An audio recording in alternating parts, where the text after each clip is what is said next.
Well, good morning, everyone. I think we're going to kick off the March edition of the Ag Economic Dialogues. Thank you for joining us today. We appreciate your attendance and participation in this program. We're going to kick off today with some drought conversations and look at what the dryness factors are causing for issues out in the country, and kick off with Dr. Dearson this morning. So with that, I will turn it over to Matt. All right, good morning, everybody. I'm going to start by sharing my screen. And first, I want to do a little commercial here. Heather, will you give me a thumbs up? Can you see my website? Yes. Page? All right. Yep. So here's the extension webpage. Most of the economics information tends to be on the agribusiness page. It can be on the livestock and crops pages as well, but I'm just going to click on the ag business page here. And I'm going to scroll down. Here's last month's dialogue. So this month's will show up there in a day or so. We just scroll down on this page to in the cattle markets. This is a newsletter put together by the Livestock Marketing Information Center, which is headquartered out in Denver, but I'm part of a consortium of states that contribute to this. And the in the cattle markets segment, this is from Monday. This covers the national hay price situation and talks briefly about where national hay stocks and pasture insurance indemnity payments would come from. So it's a national picture of the feed situation. I'm going to complement or augment that by taking a look at the state level feed situation a little bit, the hay situation, and the PRF situation for South Dakota.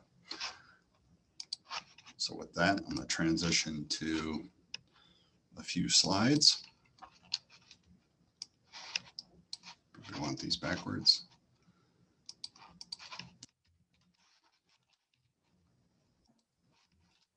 So give me a second. And see these.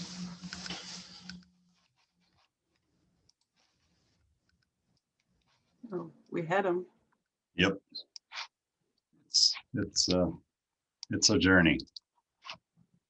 I have two screens, so it gets to be a little bit almost there. Let's try this.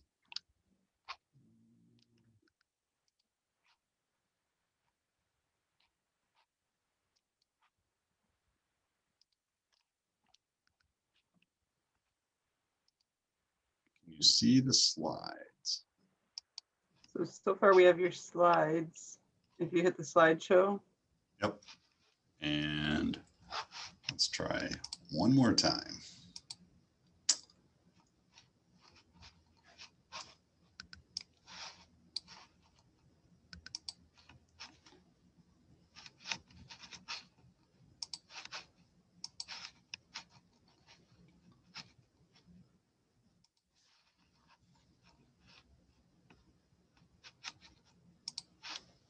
Now, can you see my slide?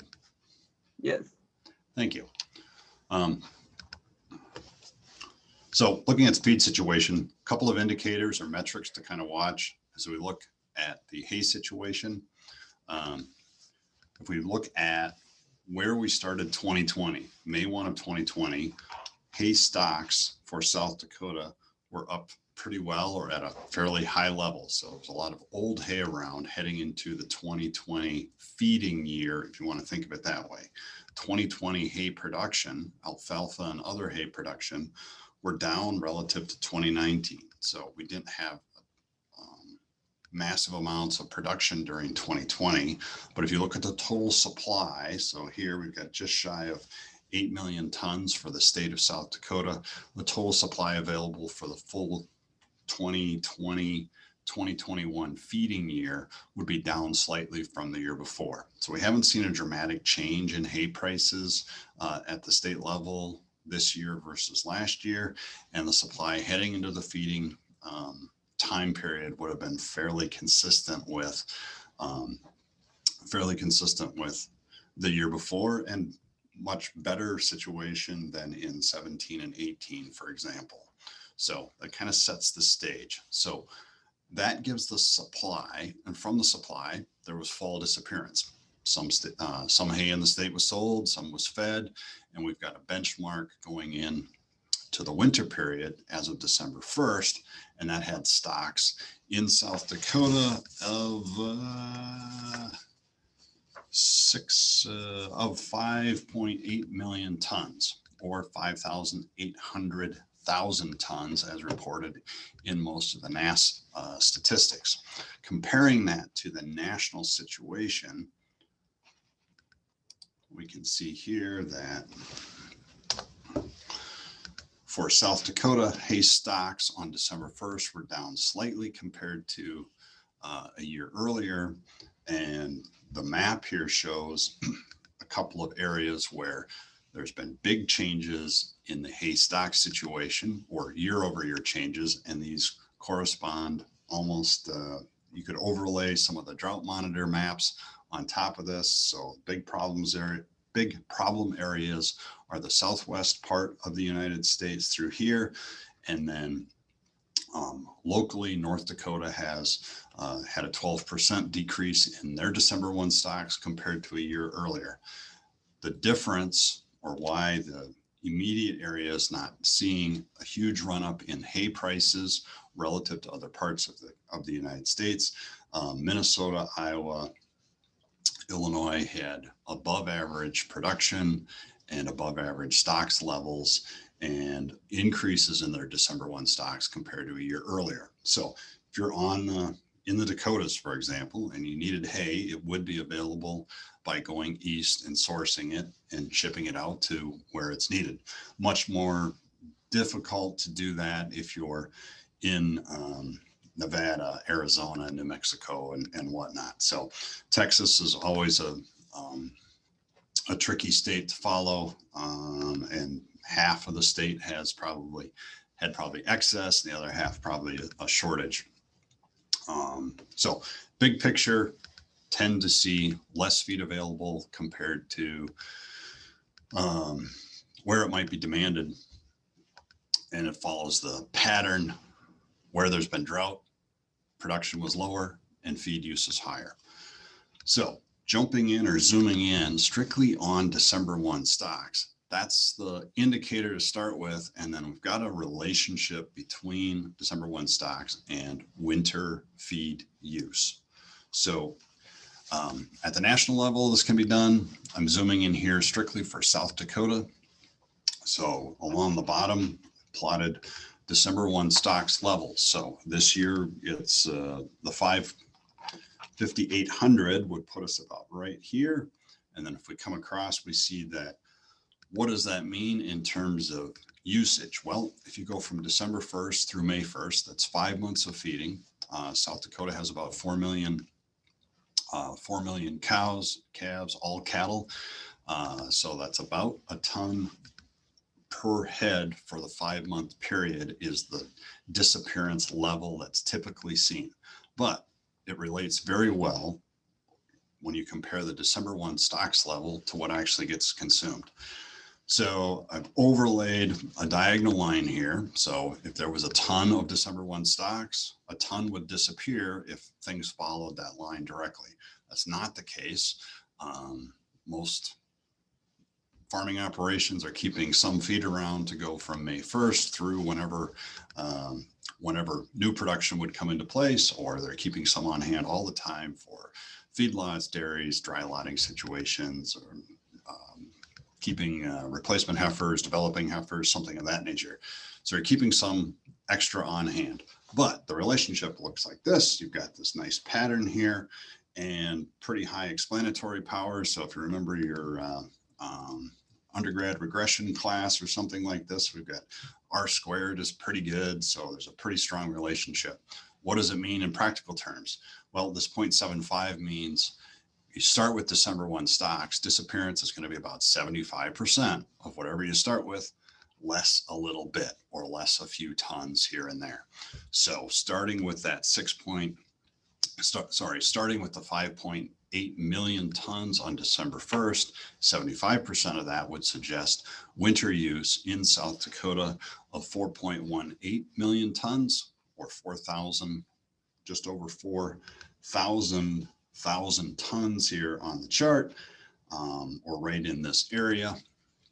That would leave May 1 stocks of 1.62 million tons, which would be down slightly from last year, but still at a reasonable level to get through a slower green up or some delay. Now, it doesn't mean it's going to be perfectly distributed.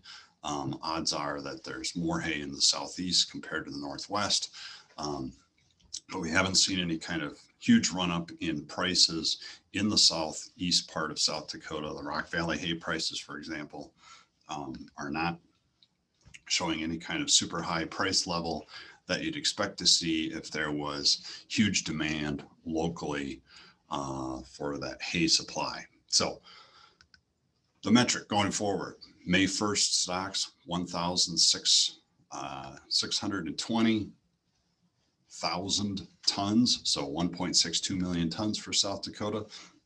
That stocks level comes in below that. We've got a tight hay situation and a very precarious situation to go through the 2021-22 feeding year, but anything around or greater than that 1.62, and probably in an okay shape statewide. Again, the distribution of it would come into play. The other metric I wanted to focus on was a few details related to pasture rangeland forage insurance. Now, this insurance had to be purchased back by November 15th, but I did want to highlight a few things. This is a repeat of the slide from last month where I covered PRF a little bit.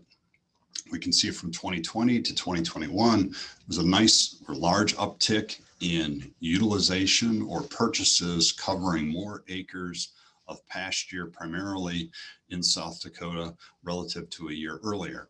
Nationwide, as reflected in that summary on the LMIC, in the LMIC column, there were over 200 million acres insured by PRF for calendar year 2021. That's an increase from about 160 million acres a year earlier, and most of that increase has been concentrated in the Southwest United States. So there is some insurance coverage purchased and available, and it happens to be in the hardest hit area of the United States. How does this break down a little bit? Well, we can see that for South Dakota specifically, or I've isolated the data just for South Dakota, 94% of the acres covered are specific for grazing. So primarily this is being used by South Dakota producers to cover a shortage or grazing, a rainfall shortage in a grazing setting. So 94% of the just shy of 4 million acres. The other thing relevant here is the coverage level with the insurance. So if you think about corn and soybean insurance, common to hear 70 or 75% coverage level. Well, the most common selected coverage level for PRF insurance in South Dakota is the 90% coverage level. So it doesn't take much of a below average rainfall event in a given interval to trigger a possible insurance indemnity payment. So that 90% coverage means any kind of below average rainfall is probably going to trigger some level of insurance payout with that PRF coverage. The last thing I wanted to highlight with this is sort of a metric it is a metric to watch or monitor.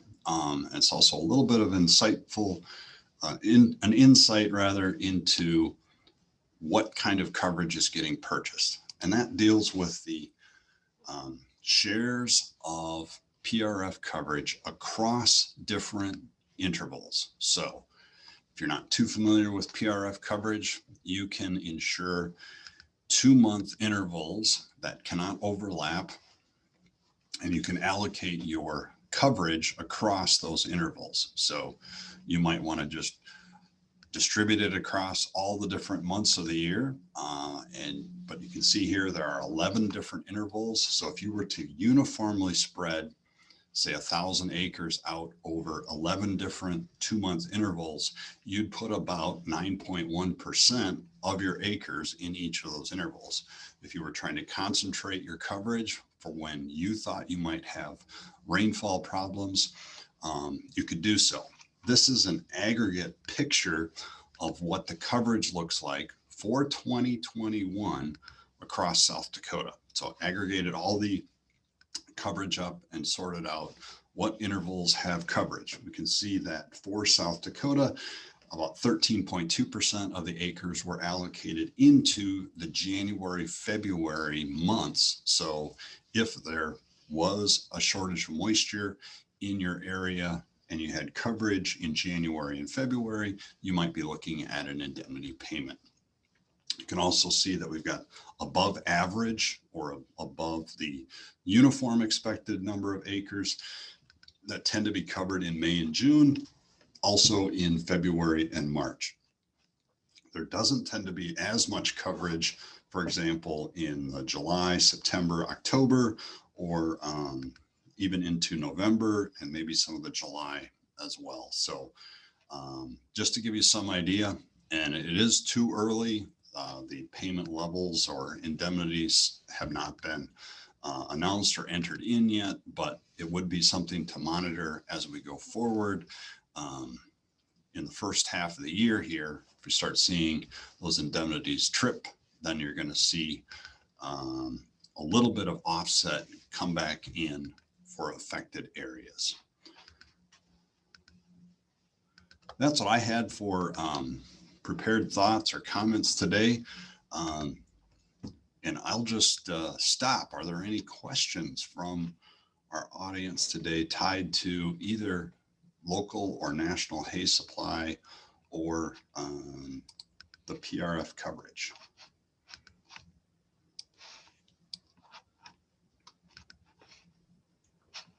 Any questions at this time? Matt, when do those payments come then? You said they weren't triggered yet, but. Right. I'm not exactly sure. There appears to be about a 2-month delay.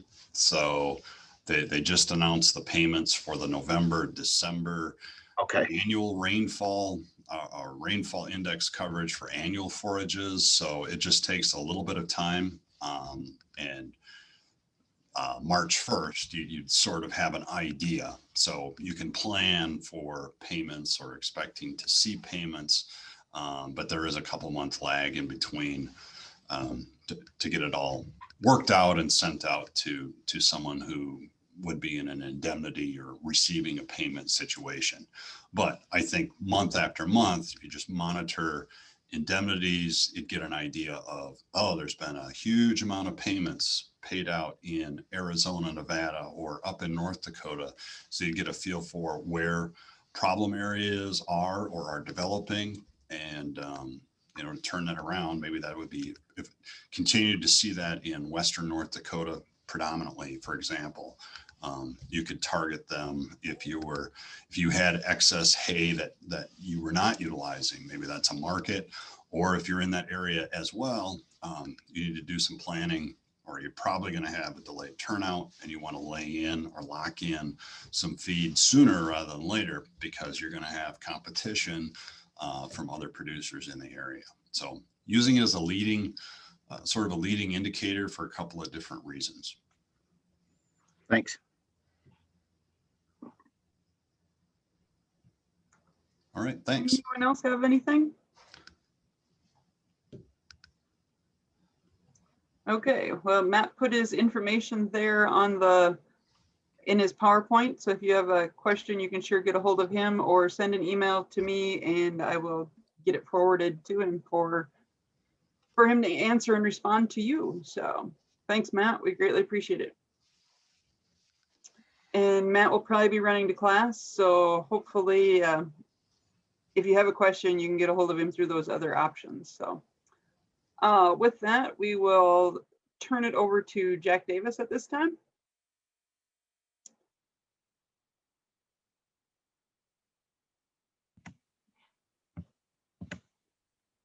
I am having an issue today too.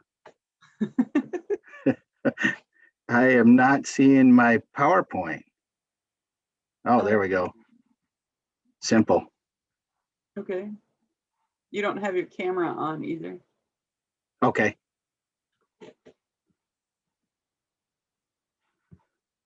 Oh, where did my camera?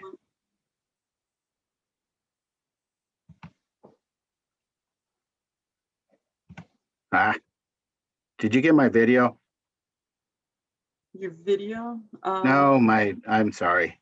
I've lost my control for my camera. There we go. I found it. Okay. Boy, it's just like I'd never done Zoom before. Whew. The leprechauns must be following me around. They turned to gremlins. Okay, well, going to cover a couple different things. We'll take a quick look at our drought monitor for this week. Didn't mean to do that. If I go forward with my slide here. Yes.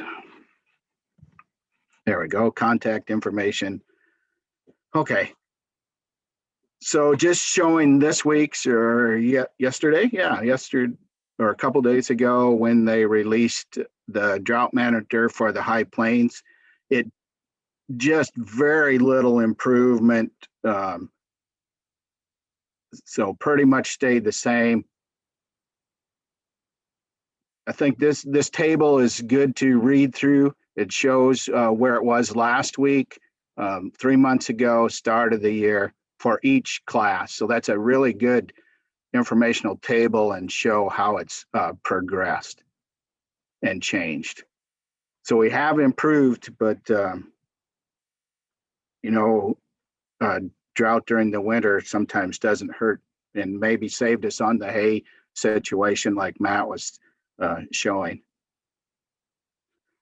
So this then is the Climate Prediction Center map or a drought outlook. So really continued or expected to continue throughout the year.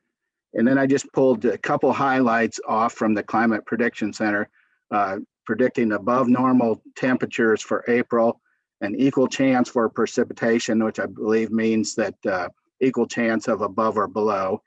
And also then that's the same for April through June.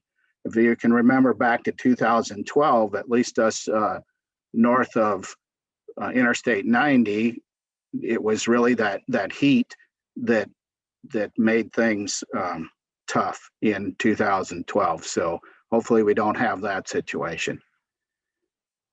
Laura Edwards, our state climatologist and extension weather specialist, is doing a full rundown on the weather. So take a look at that recording on the crop hour. And then I also just highlighted a tool, a drought planning tool for pastures that's available through NRCS.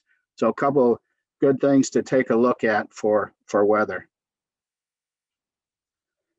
Well, one of the things with the nice weather and warm weather coming up, I wanted to just touch on, we do have early plant dates because you've heard of people probably wanting to get going. Now, I know we got stalled here this last week from a little bit of snow, but if it warms up coming up in the next couple of weeks, guys, so want to get started. So this is for wheat and other small grains, oats, barley is our early plant dates is 3/16 in the southern counties and 3/26 in the northern. And on the map is the late plant dates. You got to just substitute 21 in there, 2021. So those have not changed since 18. But the late plant dates for small grains in the north is 5/15 and 5/5 in the southern counties. And for corn, we have two. The early plant date, let me back up. The early plant date is 4/10 of 21 for all counties. And then the late plant date, the northern and west has 5/25 or May 25th as their final plant date. And the southeast has till the end of May, or 5/31 for the final plant date.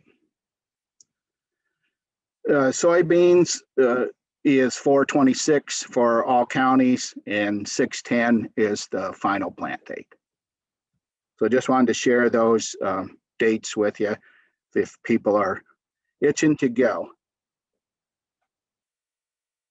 Now, some things that maybe drought isn't going to be all that bad for all of South Dakota, because what we're looking at is North Dakota in the sketchy green there, and South Dakota in the blue, the prevent plant acres that they've had the last few years. So not much in 17 or 18. In 2019, of course, South Dakota was huge, almost at 4 million acres. And then we kind of flip-flopped, and North Dakota went to 3 million in 2020, and we had 1.7 almost million acres that were prevent planted in South Dakota. So if those acres could come back into production, this year, that would tend to lead to more forage probably. So it should be a helpful situation on the feed situation, being just a little bit drier if we don't dry out completely or burn up completely, and something is able to get planted in those areas. So just wanted to show that to you. Now we're going to talk a little bit on prices and kind of things to think about if we get into this drought situation, and financial things to think about. So the drought positive probably has been that we've had quite a run up in prices. Not everybody was, of course, able to take advantage of that, because it was slow to come. It's coming about the time when you're getting ready to harvest and maybe had pre-sold some of it. But boy, quite a run up since fall, and the situation changed, and we also started to see a lot of exports. And these are just South Dakota cash prices for corn and beans. So a pretty good increase there since the fall.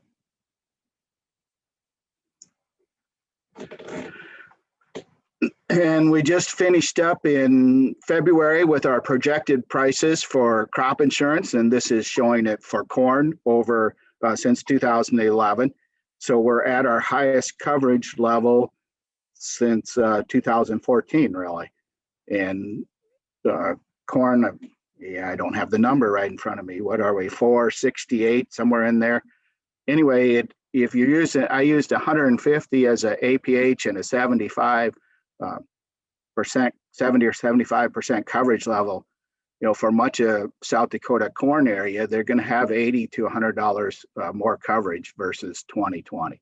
So that's favorable for producers this year. And the soybeans, looking at the same situation, probably about 90 to 110 more coverage per acre. So a nice increase over the year of 2020. Oh, this is a complicated set of numbers, just a lot of numbers. But what I really just probably want to pick out is down at the bottom. And I split this into a 50-50 corn soybean rotation. I picked it, and just the difference if we did not have our ad hoc and disaster payments the last couple years. So that has really helped. It doesn't necessarily solve all problems, but it has helped to the tune in this data set of about $60 per acre over the last couple of years.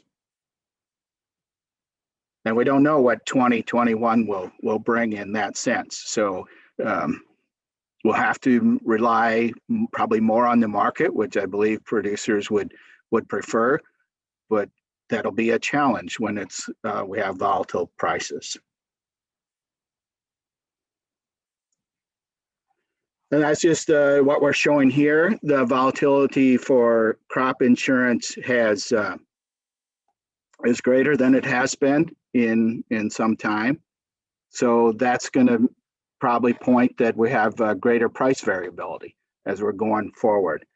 And that sometimes makes it challenging to market our ag commodities with that price volatility. So people need to utilize a marketing plan that aids them in making good decisions, and set their pricing targets and goals and timeframes for what they want to have sold ahead of harvest versus putting maybe into storage. And they just need to find a plan that works for their operation, either someone within the operation or hiring that out to a third party. The thing, no matter what they do, they need to know their cost of production and their break-even points and what they would like to achieve for profit levels. And of course, they can use their cash flow to aid in that setting a price.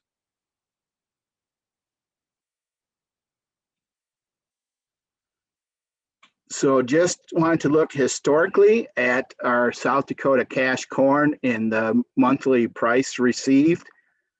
So if we pick this apart a little bit, the blue line is each month for each year back to 2008.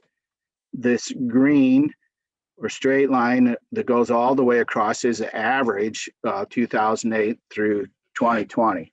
So that is at 409. So this big run up of our ethanol boom and a few crop disasters nationwide really helped boost that average for that time period. We go back to early part of it, 2008 through 10, and the average was 388 for those years. Moving forward to our boom years, and the average was 544. And then as we came off of that, the 2015 through 20, our average South Dakota cash monthly corn price received was 328.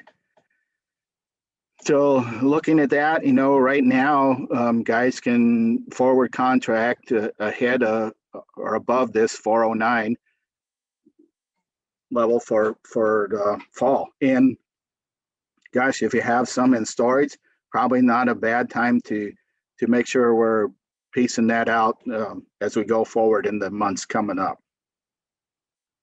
Don't hang on to it till it gets too low. So as you've seen or probably watched some of these before, I use FinBin to pool or query financial information. And I pick on 4 states. I use our South Dakota information, North Dakota, Nebraska, and Minnesota. And this is the median net income for 1,000 to 2,000 acre farms since '99. And then I drew in some averages for those time periods. And then our peak in the last year's. And sorry about that. See if I can go back. Well, I should be able to go back.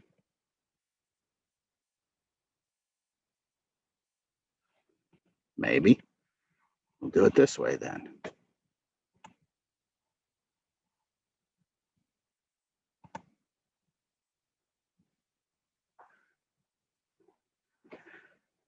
Yeah, so I think we're being offered some prices on our crops for the 21 crop year that will allow us to be above where we have been recently and above this average.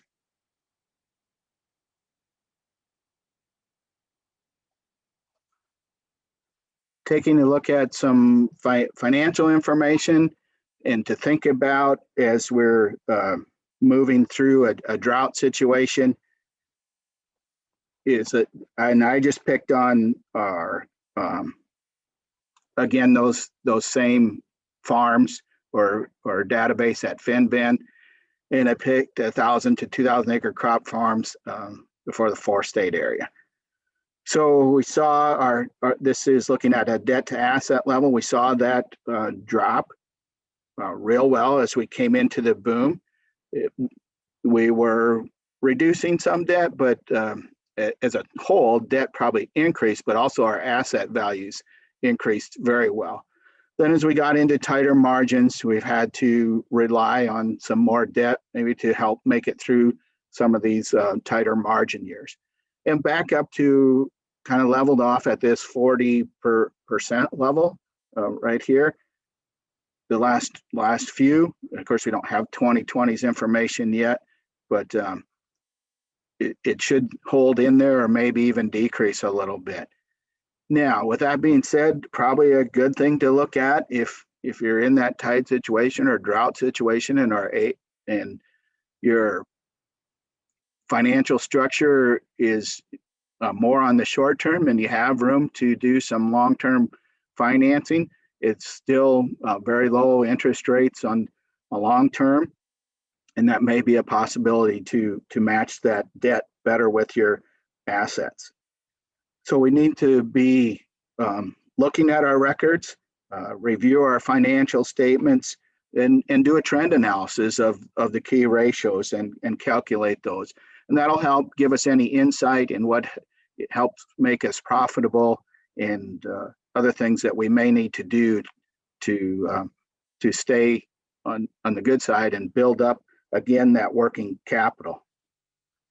Because as we'll see on the next slide, that's one of the things that has really dropped. And I'm just using the current ratio for showing that. Again, picking on those same size farms.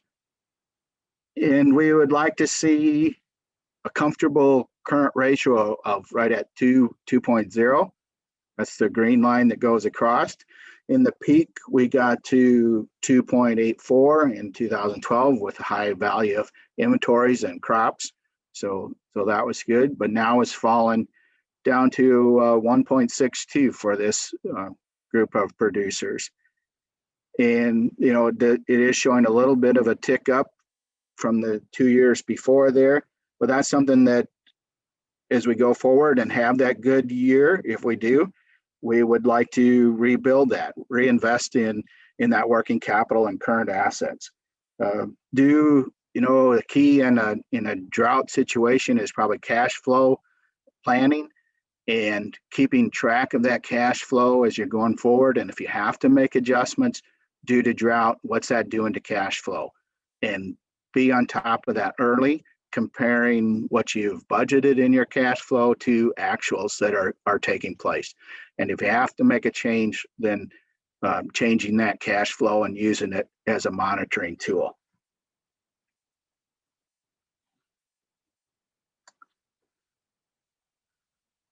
So that's what I have, and this is kind of my key to knowing what to do.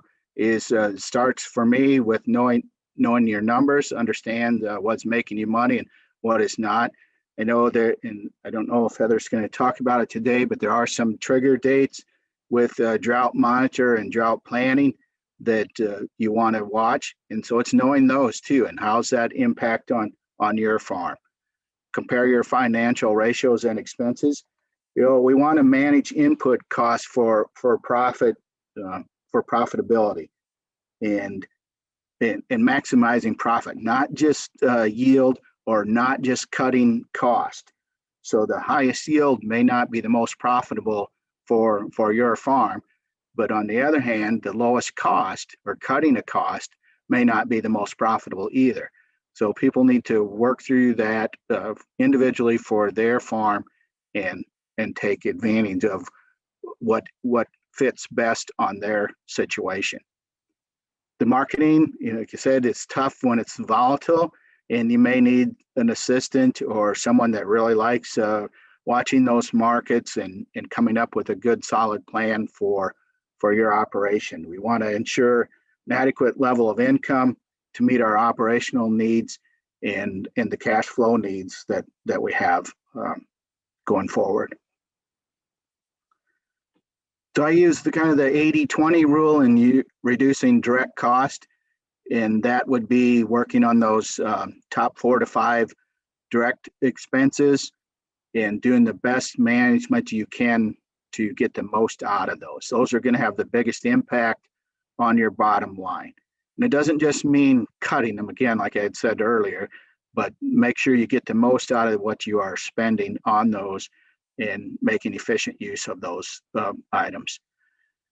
You know, our low interest rates and boy, the influx of cash in 20 is probably going to put pressure, if we're looking forward to 22, put pressure on cash rents to go up. I don't see right now that land values will retreat too much, just with the low interest and still, like I said, a lot of cash out there. So be prudent on those farms that are too high of cash rent for your situation. And capital purchase, we're probably getting at a point farm-wise where we need to be making some of those. Again, be careful with it in putting too much money down. Make sure it's financed properly. Make sure it's going to improve or maintain efficiencies in making those. And of course, non-farm cash flows always have an impact on our final bottom line and what we end up taking out of the business. So we need to watch that item too. I think that's what I have. I got some notes here. I want to make sure I didn't miss anything.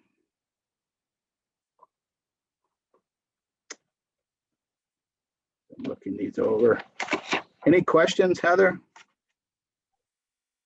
Don't have anything in the chat. If anyone has a question that they would like to either type in or unmute your microphone, please feel free to do that at this time.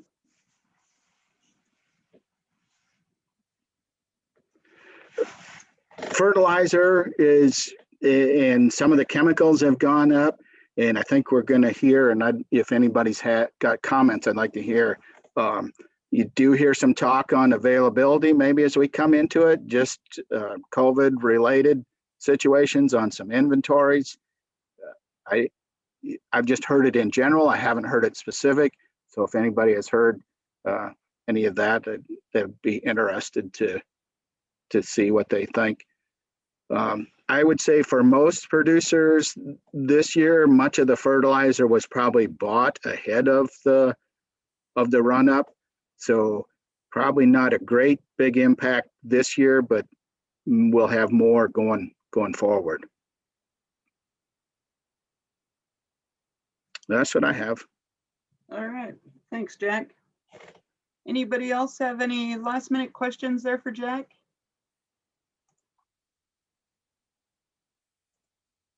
Okay, again, you know, same situation. If you have a question that you come up with now or later, I think Jack put his contact info there. And also, if you want, send me an email and I will get a hold of him for you and forward that information on so that we get your questions all answered. So before I kind of wrap up a little bit today, I just put a link in the chat box. So if you would all go down and click into that chat box, I would appreciate it. And that link is to an evaluation form for the Ag Dialogues conversations that we've been having. This is the 22nd one, so we're almost to a 2-year anniversary. Wondering if you'd give us some feedback on the dialogue sessions. So if you could do that, I would greatly appreciate it. I think you also got an email with that link in it, so you can find that information there too. So it's pretty short, might take you 5-7 minutes to work through. Just to kind of wrap up with this drought conditions and thinking about what's going on with potential dry weather or hot, even if the temperature gets way hotter. You know, Jack talked about inputs being available and making different decisions. Some of the things that we would like you to be thinking about relating those changes in any potential decisions. If you're looking at planting or cropping differently this year, kind of the big plan or the big idea from the agronomy guys that I heard, you know, is to make sure that you're putting in enough inputs to get a good crop. and to get your target yields. A couple of reasons for that. One is your insurance reasons, and that says that if you're not doing best or generally accepted management, your crop insurance product is not feasible at that point. So if you drop your plant population, anticipating that way you would better utilize water or whatever, or not use as much fertilizer for XYZ yield targets that you had, we could have maybe some insurance issues back and forth that way. So when you're thinking about those cost savings and things that you can save money on, we really encourage a lot more of the scouting when the weather's dry, so that you are utilizing and applying insecticides, fungicides, herbicides at the best timely manner, and targeting the right species of animals and critters or whatever you're trying to get rid of, those little insects, so that you're utilizing your cash flow dollars and your input dollars in the best manner that way. The second reason that we want to make sure that you have enough inputs out there on the crop is that pretty much the saying goes in South Dakota, we're 2 weeks away from a drought anytime, any year, every year. And kind of that same flip side is that, we can get rid of a drought in a hurry if it all of a sudden starts raining and the monitor or all of the forecasts change. So as we move into a season of equal chances of it being wetter or drier than normal, we want to have that the inputs out there. So putting your fertilizer down at planting and having that fertilizer available, so when the roots grow and the water comes, it's ready when the crop is ready for it. So, we could get rains right when everything's trying to do its tasseling and it's silking out, and maybe we make a crop that at that precise time. So we really want to make sure that we're paying attention to that. The next part on that cropping and planting side of things is make sure that you're looking at your marketing plan. You might need 2 of them at this point if you still have grain in the bin that's not priced. Right now, prices are pretty profitable, and if you can look at locking in some of that profit for yourself and your operation, might be a good idea to do that to help with some of your cash flow situations. As well as putting that new crop plan together. Utilize that crop insurance product that you bought to help with some of your marketing concerns and decision making as you move forward. So I don't have the exact numbers for the crop insurance February average prices off the top of my head. Jack, if you have them, could you type them into the chat box? But if you have that number available to you and prices go down in the fall, that's a good thing, right? Because you forward contracted at higher prices. If prices continue to go up, you're making incremental sales as you go, and anything not forward contracted sells at that higher price. So keeping those types of things in mind is very important as you move forward with that pre-marketing or pre-harvest marketing plan. So put that thing together and get it kind of in writing so that you're moving forward when prices are pretty much in the profit category for yourselves. So on the cattle side of things, some decisions and tools that we really want you to be thinking about is keeping track of your inventories. Start now and write down what your cattle inventory is. What is your current feed inventory situation? What is your normal grazing rates? And then start evaluating your pastures. If our cool season grasses aren't getting out of the ground right away and you have to delay pasture turnout, what kind of feedstuffs do you have available to feed the cows for an extra month while you wait for the grasses to the warm season grasses to appear later on this summer? So start doing some of those inventories now. Maybe measure your stock dams if that's your source of water. Make sure that you're evaluating them for not only is there any water in the dam, but what's the quality of that water source.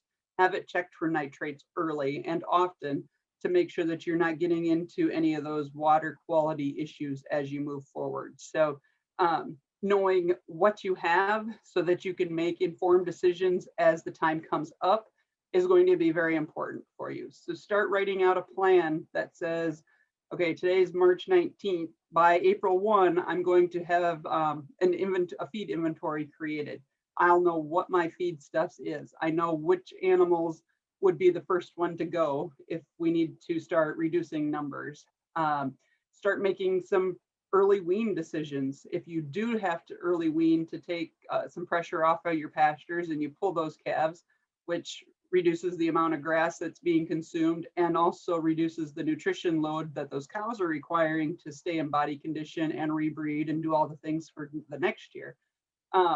Start putting those plans into place, and with trigger dates saying, you know, if July 1st comes along and we still haven't had 50% of normal rainfall, that's going to reduce your fall grazing.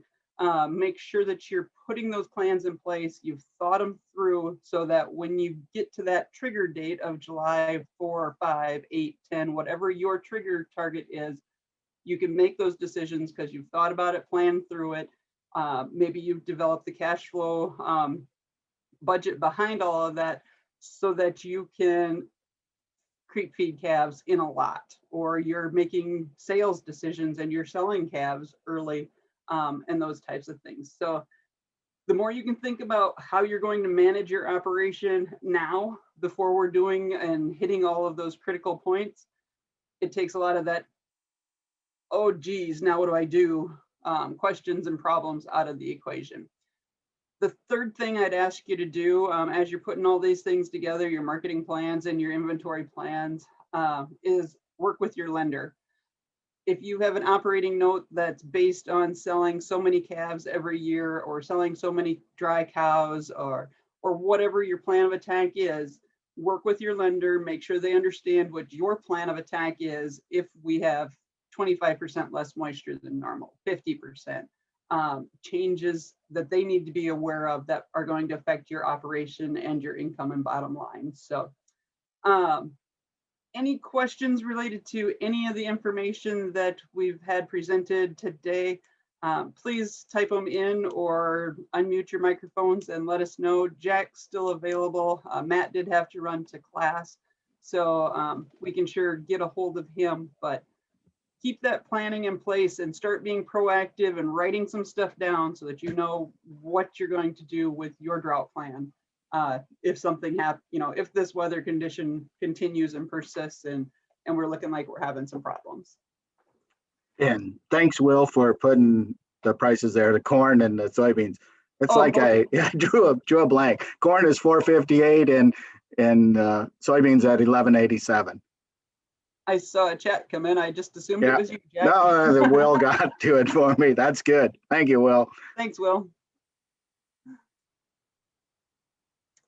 Well, if there aren't any questions coming in, we will send you the recording for this and have it posted and available. If you need some more information or want to look back at some of the charts and information that Matt and Jack shared, that is available there. And also please remember the livestock markets that Matt showed you available on the SDSU Extension webpage through the Ag Business tab. And if you would fill out that survey, give us a little bit of information and insight into what you think of these Ag Dialogue sessions, topics that you want to hear about in the future, we would greatly appreciate that. So with that, we will sign off for today and plan on seeing you next week or next month, excuse me, in April. Thank you. Thank you.